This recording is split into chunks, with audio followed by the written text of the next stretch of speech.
తన కొరకు తానేమీ చేసుకోలేకపోయానని జీవులు బెంగ పెట్టుకుంటారని పరమేశ్వరుడు ఒక సంవత్సరం మొత్తం మీద దేశకాలముల యందు సృజించిన పరమోత్కృష్టమైన తిథి అక్షయ తృతీయ. దాని పేరే అక్షయ తృతీయ. అది ఒక్క వైశాఖ మాసంలోనే. ఈ అక్షయ తృతీయకి గొప్పతనం ఏంటంటే, ఈ శరీరాన్ని విడిచిపెట్టి జీవుడు ఇంకొక శరీరానికి వెళ్ళిపోయినప్పుడు కూడా చేసిన పుణ్యాన్ని అనుసరించే ఇస్తారు. కర్ణుడి యొక్క కథలోంచి వచ్చింది అక్షయ తృతీయ. అక్షయం అంటే అది ఖర్చు అయిపోవడం ఉండదు, ఆకలి తీరాలి.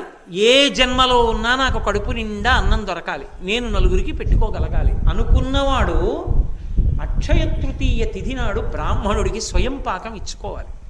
అంటే కసిని బియ్యం, ఏదో 2 దుంపలో 2 కూరగాయలో, కాస్త చింతపండు, 2 మిరపకాయలు, ఓ పండు తీసుకొచ్చి ఇస్తారు.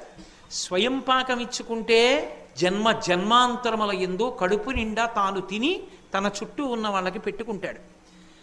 ఒంటికి బట్టకి లోటు రాకుండా నేను ఎప్పుడూ చక్కగా బట్ట కట్టుకుని ఉండగలగాలి అంటే దాని అర్థం మనుష్య జన్మ కావాలి.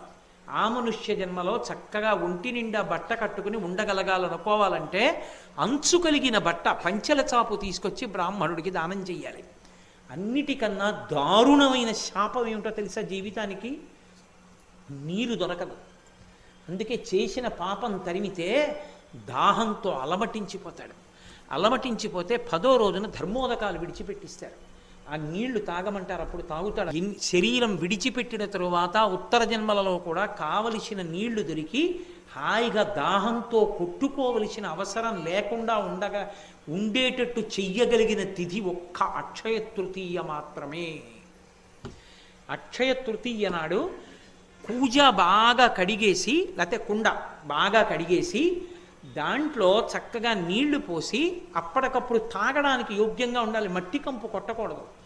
నీళ్లు పోసి అవకాశం ఉంటే అందులో చక్కగా కాస్త యాలకగుండ లాంటిది, కొద్దిగా కర్పూరం కలిపి ఆ ఉదక భాండం అంటారు, ఆ నీటి పాత్రని తీసుకొచ్చి ఆ కూజానో కుండనో బ్రాహ్మణుడికి దక్షిణతో కలిపి దానం చేస్తారు.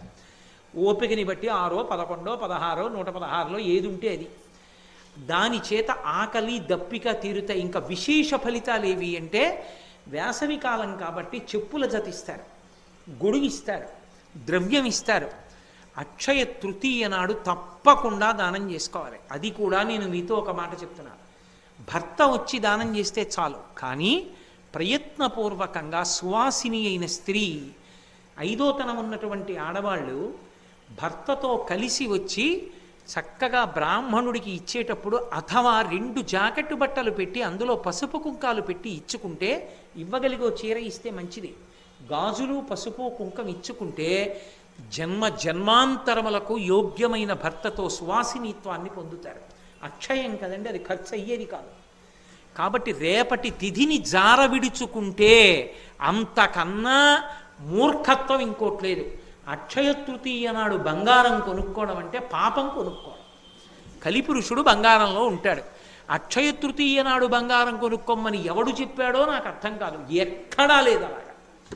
అక్షయ తృతీయ నాడు ఉతక భాండం దానం చేయాలి, స్వయం పాకం ఇవ్వాలి, ద్రవ్యం ఇవ్వాలి, చెప్పుల జత ఇవ్వాలి, లేకపోతే గొడుగు ఇవ్వాలి, లేకపోతే బట్టలు ఇవ్వాలి.